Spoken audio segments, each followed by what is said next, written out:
सदानंद जी की जो शिक्षा संबंधी रणनीति थी और दयानंद जी की जो थी उसमें मूल अंतर क्या है? इंडस वाटर्स ट्रीटी किस वजह से चर्चा में है और भारत ने अभी क्या निर्णय लिया है इस पर? भारत का संविधान सभी नागरिकों को कुछ मूल अधिकार देता है, जिसमें कई प्रकार के अधिकार दिए जाते हैं। अगर आप CAPF ज्वाइन करते हैं तो ऐसे कौन से मूल अधिकार हैं जिनसे आपको वंचित कर दिया जाएगा?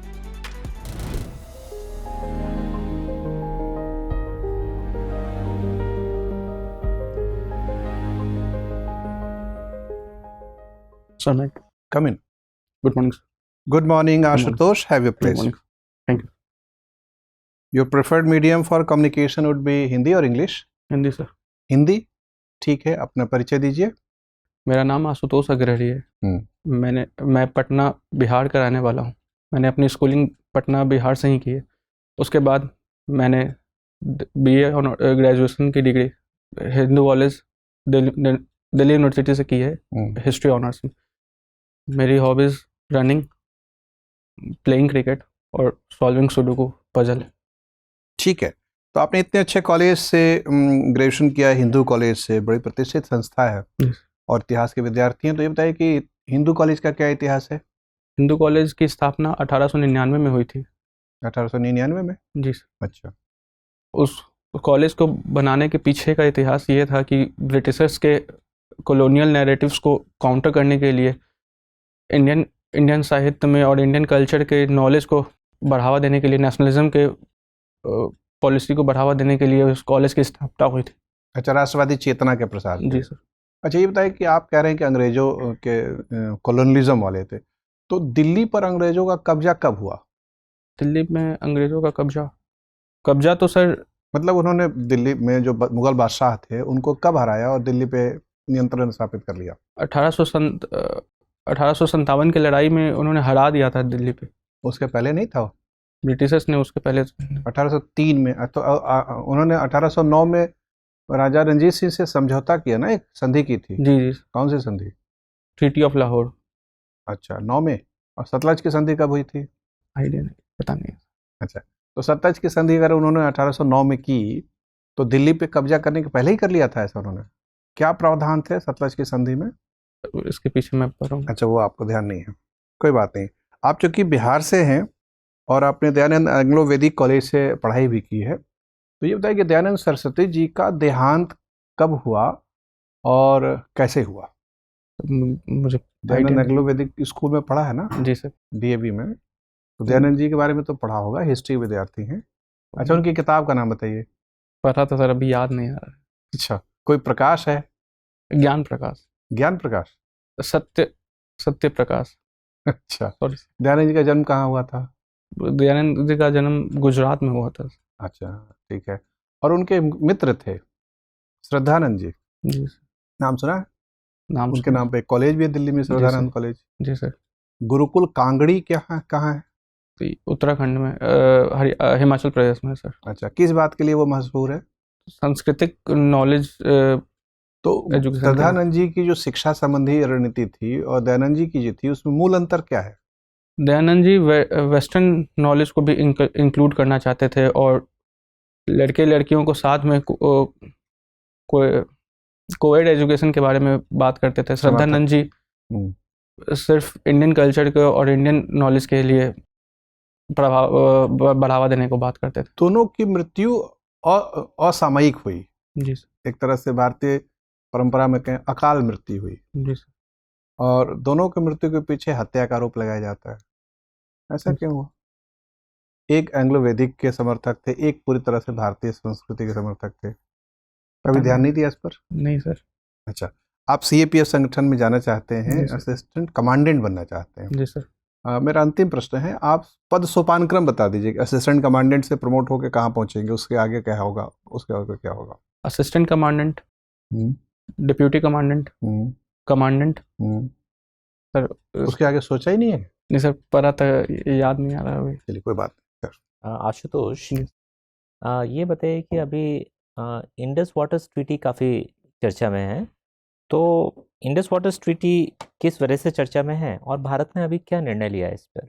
इंडस वाटर ट्रीटी 1960 में UN के द्वारा इंडिया और पाकिस्तान में के सम इंडस के जो 5 नदी हैं हाँ। उसके लिए उसके क्या इंडस बेसिन में 5 नदियां या 6 नदियां? 6 नदियां हैं। हाँ, तो उसके 3 नदी इंडिया के तरफ इंडिया वाटर यूज करेगा और 3 पाकिस्तान को यूज करने की अनुमति के लिए आप समझौता बता हुआ सकते था। हैं कौन कौन सी नदियां भारत को दी गई हैं, कौन सी नदियां पाकिस्तान को दी गई हैं? भारत के लिए रवि, ब्यास और सतलज की नदियां दी गई थी, और पाकिस्तान को चेनाब, झेलम और इंडस की। अच्छा, ठीक है। तो इंडस वाटर ट्रीटी को लेकर भारत ने क्या फैसला लिया है? भारत ने इंडस वाटर ट्रीटी को रिवोक कर दिया है अभी पहलगाम के अटैक के। हमने उसको रिवोक कर दिया है, सस्पेंड कर दिया है? सस्पेंड कर दिया सर। सस्पेंड क्या एक ही मतलब होता है दोनों चीज़ों का? नहीं सर। अच्छा, और इस ट्रीटी की मध्यस्थता किसने की थी, किसने करवाया था इस ट्रीटी को? वर्ल्ड बैंक के। वर्ल्ड बैंक के द्वारा कराया गया। Yes. अभी ये बताइए कि म्यांमार में एक भूकंप आया जी। कुछ समय पहले, जी। तो भारत ने वहाँ रिलीफ ऑपरेशन भी किया है। जी। किस नाम से किया गया है ऑपरेशन? ऑपरेशन ब्रह्मा के नाम से। बिल्कुल सही। जो भारत म्यांमार की सीमा है उसमें कौन सी फोर्स हमारी तैनात है? असम राइफल्स। आसाम राइफल्स है। आसाम राइफल्स का फॉर्मेशन कब हुआ था? 1835 में हुआ था। उस समय उसका नाम आसाम राइफल्स ही था या कुछ और नाम था? उसका नाम असम राइफल्स नहीं था। आप बता सकते हैं क्या नाम था? मैं रिकॉल नहीं कर पा रहा हूँ। कोई बात नहीं। अभी हाल ही में सरकार ने फैसला किया है कि अब जो अगला सेंसस होगा जी सर। उसमें जातिगत गणना भी की जाएगी। जी सर। ठीक है, कास्ट सेंसस भी होगा। भारत में ऐसा लास्ट टाइम कब हुआ है जब 19 सेंसस के साथ जातिगत गणना भी की गई है? 2011 में हुआ। 2011 में क्या वो सेंसस के साथ हुआ या अलग से वो एक गणना हुई? सर हुआ था सेंसस के साथ में, लेकिन उसके डाटा को पॉपुलराइज नहीं किया गया, और सबसे लेटेस्ट अवेलेबल जो हमारे पास डाटा है कास्ट सेंसस का वो 1931 का है। हाँ, बिल्कुल बिल्कुल सही। मुझे ये बताइए कि जातिगत गणना को आप कैसे देखते हैं? आपको क्या लगता है कि इसके अगर आपको कुछ पॉजिटिव पॉइंट बताने हो और कहाँ इसमें कुछ दिक्कत भी आ सकती है? सर इंडिया इतना डाइवर्स कंट्री है, इतने सारे कास्ट हैं यहाँ पे, रिजर्वेशन पॉलिसी की मांगे उठती हैं कि इसको ख़त्म करना चाहिए या कंटिन्यू करना चाहिए। उसको नज़र में रखते हुए जाति जनगणना अभी के समय में काफ़ी महत्वपूर्ण साबित हो सकती है। किसी जाति को हम इंक्लूसिव डेवलपमेंट और किसी जाति को पर्टिकुलरली टारगेट करके टारगेट ओरिएंटेड पॉलिसीज बना सकते हैं। बिल्कुल सही। दूसरा, उस जाति को बढ़ावा दे सकते हैं, सोसाइटी में इंटरमिक्स कर सकते हैं। ठीक है, और अगर आपको कुछ इसका नेगेटिव बताना हो? नेगेटिव सर, पॉलिटिकल पार्टीज शायद इसको वोट बैंक पॉलिटिक्स के लिए यूज कर सकती हैं। बिल्कुल सही। दूसरा कि सोसाइटी का डिवीजन हो सकता है कास्ट बेसिस पे, सिविल राइट्स हो सकते हैं, कॉम्युनल डिसहार्मनी हो सकती है। ठीक है आशुतोष, मेरा आखिरी सवाल आपसे ये है कि आपको क्रिकेट खेलना पसंद है? जी सर। ठीक है, तो अभी हाल ही में एक बल्लेबाज ने आईपीएल में बहुत ही फास्ट सेंचुरी मारी है, ठीक है, और बहुत ही कम उम्र के बल्लेबाज हैं। क्या नाम है उनका और किस टीम से खेलते हैं? वैभव सूर्यवंशी नाम है सर, वो राजस्थान रॉयल्स की टीम से खेलते हैं। ठीक, धन्यवाद आशुतोष। यस। भारत का संविधान सभी नागरिकों को कुछ मूल अधिकार देता है, जिसमें कई प्रकार के अधिकार दिए जाते हैं। अगर आप CAPF ज्वाइन करते हैं तो ऐसे कौन से मूल अधिकार हैं जिनसे आपको वंचित कर दिया जाएगा? फंडामेंटल राइट्स से वंचित कर दिया जाएगा। आर्टिकल 33 के तहत। क्या है आर्टिकल 33? आर्म्ड फोर्सेस को फंडामेंटल राइट्स की अनुमति नहीं है प्रेसिडेंट के द्वारा। ठीक है, तो कौन कौन से ऐसे अधिकार हैं जो आपसे वापस ले लिए जाएंगे? Freedom of speech, freedom of sir article 12 से 35 के। कोई सा नहीं मिलेगा आपको, सारे हटा लिए जाएंगे? नहीं सर, राइट टू इक्वालिटी मिलेगी। ठीक है, राइट टू इक्वालिटी किस आर्टिकल के अंतर्गत आती है? आर्टिकल 14 के अंतर्गत। अच्छा ठीक है, और राइट टू, चलिए कोई बात नहीं। ये बताएं, आपने इक्वालिटी का जिक्र किया। हमारे यहाँ इक्वालिटी के संदर्भ में दो क्लासेस का डिस्कशन किया जाता है। एक है इक्वालिटी बिफोर लॉ, दूसरा इक्वल प्रोटेक्शन ऑफ लॉ। दोनों में क्या अंतर है? सर एक अमेरिकन कंसेप्ट है। कौन सा? Equality before law. ठीक है, इक्वलिटी और equal protection of law British concept. अच्छा, क्या अंतर है दोनों में? हम सारे इंडिया के सारे नागरिकों को एक समान देखेंगे, एक समान उन पे डिस्कस उनको न्याय पहुंचाने का कोशिश करेंगे।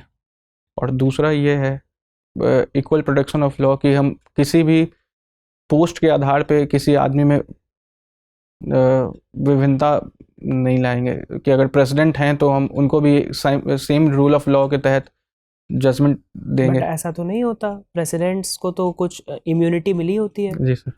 उनके खिलाफ ऐसे कार्रवाई, क्रिमिनल प्रोसीडिंग्स नहीं की जा सकती। कुछ मामलों में सिविल प्रोसीडिंग्स का भी एक प्रोसेस है, तो वो आम नागरिक वाला ट्रीटमेंट तो राष्ट्रपति को नहीं मिल रहा। जी सर। तो ये कैसे होगा? ठीक है, ये बताएं, हमारा संविधान कुछ विशेष और जटिल परिस्थितियों से निपटने के लिए इमरजेंसी के प्रावधानों के बारे में भी बताता है। जी सर। ऐसे कौन कौन से ग्राउंड्स हैं जिनके तर्ज पर इमरजेंसी डिक्लेयर की जा सकती है भारत में? भारत में 3 प्रकार की इमरजेंसी डिक्लेयर कर दी जा सकती है। कौन कौन सी? आर्टिकल 352 के तहत एक्सटर्नल इमरजेंसी लग सकती है, उसमें उसके तहत 3 नेशनल इमरजेंसी लग सकती है, उसके तहत तीन वो कंडीशंस हैं। क्या कंडीशंस हैं? एक्सटर्नल एग्रेशन हो सकता है या इंटरनल डिस्टर्बेंस हो सकता है। आप श्योर हैं इंटरनल डिस्टर्बेंस के केस में नेशनल इमरजेंसी लगाई जा सकती है? नहीं सर, इंटरनल डिस्टर्बेंस रिवोक हटा दिया गया था 44th अमेंडमेंट के तहत। तो कौन सा टर्म इंट्रोड्यूस किया गया था? सर याद अभी तो नहीं याद आ रहा है। Armed rebellion. ठीक है। और दूसरे प्रकार की इमरजेंसी कौन सी है? आर्टिकल 356 के तहत प्रेसिडेंट रूल लगाया जा सकता है जब किसी राज्य की सरकार कॉन्स्टिट्यूशन के नक्शे कदम पे ना चल रही हो। ठीक है। और एक आर्टिकल 360 के तहत फाइनेंशियल इमरजेंसी लगाया जा सकता है। तो अभी तक भारत में कितनी बार फाइनेंशियल इमरजेंसी लगाई गई है? अभी तक भारत में एक बार भी नहीं लगाई गई। नेशनल इमरजेंसी कितनी बार लगाई गई है? 3 बार लगाई गई है। कब? 1962 में, 19 इंडो चाइना वॉर हुआ था उस समय लगाई गई थी। लगी थी? श्योर है? सॉरी सर, 1965 में इंडिया पाकिस्तान वॉर, नहीं सॉरी, 1971 में, 1975 में और 1999 में, पता नहीं सर। तीसरा आप देखेंगे एक बार। ठीक है ठीक है सर, शुक्रिया। आशुतोष, जी सर, ये बताएं कि किसी भी देश का भुगतान संतुलन खाता किसको कहते हैं, क्या होता है? सर भुगतान, बैलेंस ऑफ पेमेंट अकाउंट। जी sir, balance of payment account जब आयात निर्यात का जो हम करते हैं वो एक अकाउंट में निर्धारित करते हैं, उसको बैलेंस ऑफ पेमेंट अकाउंट कहते हैं। अच्छा, अभी भारत का आयात निर्यात वार्षिक तौर पर कितना होता है लगभग? डाटा के एक्चुअल डाटा तो लगभग में 100 बिलियन डॉलर, 200, 400, 500, 1000, 2000, 4000, कुछ भी? मैं गेस कर रहा हूँ सर, मुझे याद नहीं है। अच्छा, कभी ध्यान ही नहीं दिया है लगता है। ध्यान दिया, अभी याद नहीं आ रहा। भारत सरकार ने एक निर्यात के बारे में लक्ष्य तय किया है कि हम फला वर्ष तक इतना लक्ष्य हासिल कर लेंगे, वो लक्ष्य पता है? $100 बिलियन। और जीडीपी के बारे में क्या लक्ष्य भारत सरकार ने किया है? कितना जीडीपी बना लेंगे एक नियत समय तक? $5 ट्रिलियन की इकोनॉमी बनाने का घोषणा किया है। ठीक है, हाँ, ये सही बता रहे हैं आप। कब तक ये हासिल कर लेना है? 2027 तक कर लेना है। तो 25 तो अब हम 25 में हैं, तो 2 वर्ष में हासिल कर लेना है। अभी लगभग कितना होगा जीडीपी? $3.7 ट्रिलियन। ठीक है। ये बताएं कि अभी अमेरिकी राष्ट्रपति ने ये दुनिया के कई देशों पर टैरिफ बढ़ा दिया। तो ये टैरिफ क्या होता है? टैरिफ जब हमारे कंट्री में कोई बाहर के कंट्री का सामान आता है तो उस पर हम एक शुल्क लगाते हैं, उसको टैरिफ बोलते हैं, इंपोर्ट टैक्स। अच्छा ठीक है, हाँ, इंपोर्ट ड्यूटी को ही टैरिफ कहते हैं। और इतिहास में कौन सा इतिहास का काल आपको ज़्यादा प्रिय है? प्राचीन, मध्यकालीन, आधुनिक? एंशिएंट काल। एंशिएंट ज़्यादा अच्छा लगता है। ठीक है। एंशिएंट में भी कोई खास? मॉडर्न काल सर ज़्यादा अच्छा लगता है। ठीक है, तो मौर्य काल के इतिहास को जानने के लिए हमारे पास मुख्यतः कौन कौन से स्रोत हैं? सर सबसे पहले तो हमारे पास मेगास्थनीज का इंडिका है। मतलब पुरातात्विक स्रोत होता है और साहित्यिक स्रोत होता है ना? जी सर। पुरातात्विक स्रोत है अपने पास, आर्कोलॉजिकल सोर्सेज हैं? जी सर हैं। क्या क्या है उसमें? अशोकांश के पिलर्स हैं, पिलर है, ठीक है, केव आर्किटेक्चर है, ठीक है, स्तूपास हैं। ठीक है। और लिखित साहित्य में क्या क्या है? एक तो मेगास्थनीज का इंडिका है। इंडिका, इंडिका किताब मिलती है? नहीं सर, मिलती नहीं है वो। वेरिएंट्स अलग अलग हिस्टोरियंस ने उसकी थोड़ी थोड़ी अंश को धृत किया है, अंश को। ठीक है। और कौटिल्यास के अर्थशास्त्र, अच्छा, ठीक है, बुद्धिज्म, बुद्धिस्ट टेक्स्ट हैं सर। ठीक है। कौटिल्य को चाणक्य भी कहते हैं, ऐसा क्यों? सर कौटिल्य को चाणक्य इसलिए कहते हैं क्योंकि चंद्रगुप्त मौर्य को मौर्यन डायनेस्टी का स्थापना करने के लिए उन्होंने बहुत बड़ा कदम उनको हेल्प किया था, नंदास को हराने के लिए उनका हेल्प किया था। चणक से कोई संबंध है क्या? चणक शब्द से निकला है क्या चाणक्य? अभी अच्छा, उस पर ध्यान दीजिए। आप चूंकि पटना में रहे हैं और मौर्य काल, मौर्य वंश की राजधानी पटना ही थी, जी सर। तो ये बताएं कि पटना में उसके अवशेष कहाँ मिलते हैं? कुम्हरार में मिलते हैं। कुम्हरार में मिलते हैं। जी सर। किस तरह के अवशेष, कभी देखा है? सर पिलर हॉल मिलता है वहाँ पे, मैं गया तो नहीं हूँ। अच्छा, कोई बात नहीं, तो उसका आपने पढ़ा होगा जी सर। कि वो जो महल था चंद्रगुप्त मौर्य का, जी सर। वो कैसा महल था, किस चीज़ से बना हुआ था? लकड़ी का बना हुआ था सर। तो उसके अवशेष अभी बचे हैं लकड़ी के उस जमाने के? सर 2-3 बचे हुए हैं शायद। अच्छा, चलिए, ठीक है आशुतोष, आपका इंटरव्यू हो गया, आप जा सकते हैं। Thank you.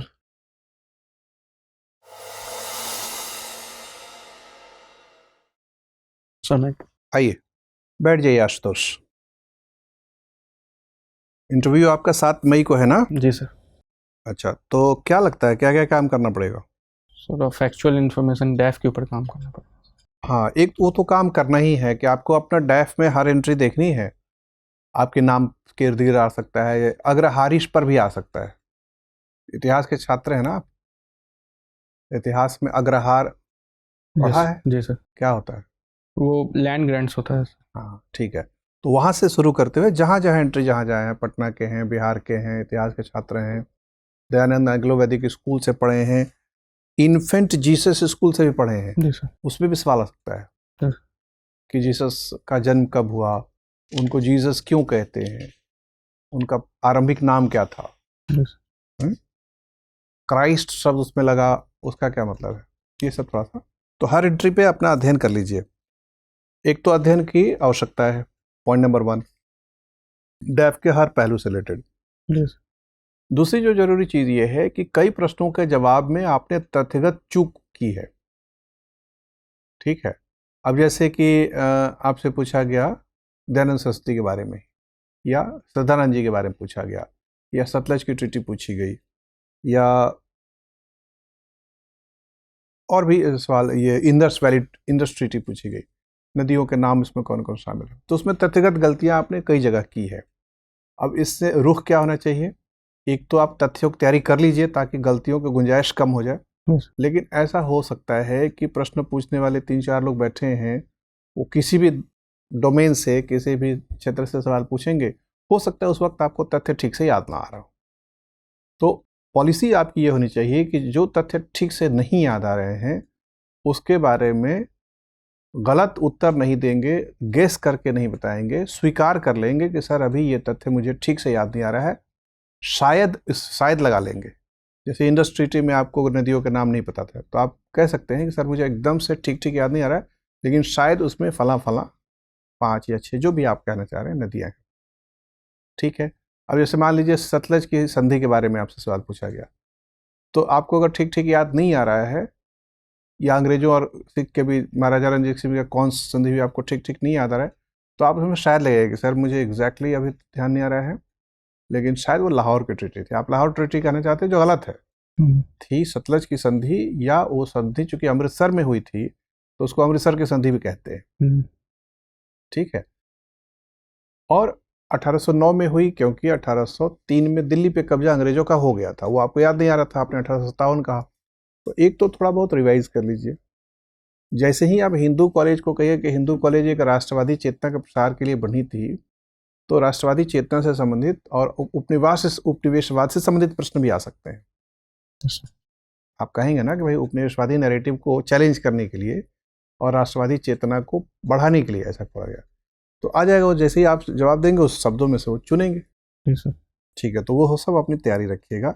और सदानंद जी के बारे में, दयानंद सरस्वती के बारे में पढ़ लीजिए। सत्यार्थ प्रकाश सवाल क्यों नहीं आया आपसे, तो अभी घर वापसी आंदोलन आजकल चर्चा में चलता रहता है। जी सर। और सदानंद जी सबसे पहले शुद्धि आंदोलन चलाया था, तो उनके बारे में पढ़िए। शुद्धि आंदोलन क्या है, शुद्धि आंदोलन को कई लोगों ने सांप्रदायिकता को बढ़ाने वाला क्यों कहा। उसी वक्त सदानंद जी शुद्धि आंदोलन चला रहे थे और सर सैयद अहमद खान के भी कुछ आरोप लगते हैं कि उत्तरार्ध में उन्होंने भी सांप्रदायिक सहानुभूति दिखानी शुरू कर दी थी। तो ये सब थोड़ा सा पढ़ लीजिए। और तीसरी चीज़ ये है कि जब आपसे पॉलिटी में इमरजेंसी के सवाल पूछे जा रहे थे तो आप उत्तर सही दे रहे थे, लेकिन जब दबाव बनाने के लिए काउंटर किया गया कि क्या ये सही है, तो आप अपने ही सही तथ्यों कर लेकर अडिग नहीं रह सके। तो एक सफल प्रशासक, कल को आप असिस्टेंट कमांडेंट बनेंगे तो आपके ऊपर बहुत दबाव रहेगा दुश्मनों का, और कई बार अपने ही टीम के लोगों का, कई बार नेताओं का दबाव रह सकता है, कई बार लोकल लोगों का दबाव रह सकता है। तो दबाव में अगर आप हिल जाएंगे, डिग जाएंगे तो गड़बड़ है।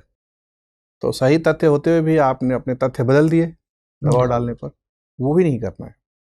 तो इसका मतलब कि आपको अपने तथ्यों पर उतना विश्वास नहीं था, इसलिए आप जैसे दबाव बनाया गया हिल गए। तो हिलना भी नहीं है।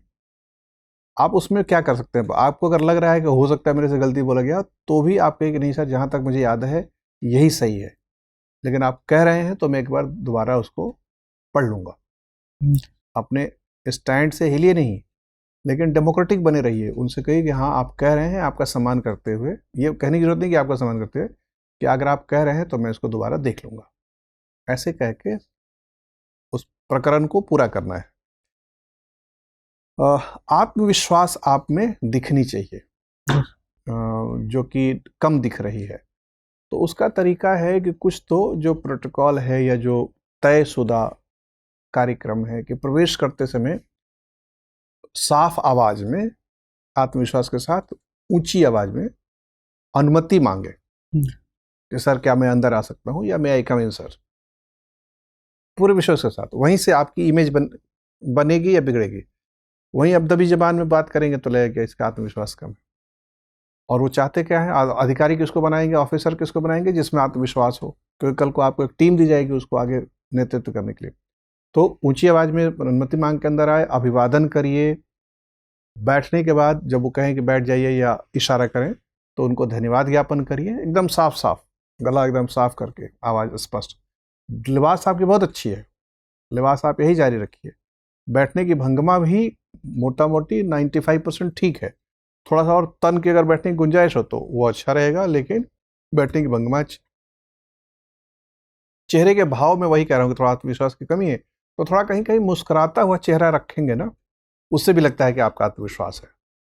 बहुत आदमी जब गंभीर रहता है तो लगता है कि अंदर विश्वास की कमी है, चेहरा का रंग उड़ा हुआ है, वैसा दिखना नहीं चाहिए। ठीक है, तो इन सब चीज़ों पर थोड़ा सा गौर करिए। लाखों लोगों को कम्पीट आउट करके इंटरव्यू में पहुंचे हैं, इस हिंदू कॉलेज से पढ़े हैं, हिंदू कॉलेज से पढ़े, इसका आत्मविश्वास होना चाहिए कि भारत के सबसे 2, 4, 5 कॉलेजों में से एक है हिंदू कॉलेज, आप वहाँ के छात्र हैं। लाखों व्यक्तियों को पराजित करके मेंस में आप यहाँ पहुँचे हैं, उसका आत्मविश्वास झलकना चाहिए। ठीक है, और कोई प्रश्न या संशय बचा है? नहीं सर। चलिए, all the best. Thanks. Thank you. Dear viewers, अपने एग्जाम की तैयारी को और बेहतर करने के लिए हमारे चैनल को लाइक, शेयर और सब्सक्राइब करना न भूलें।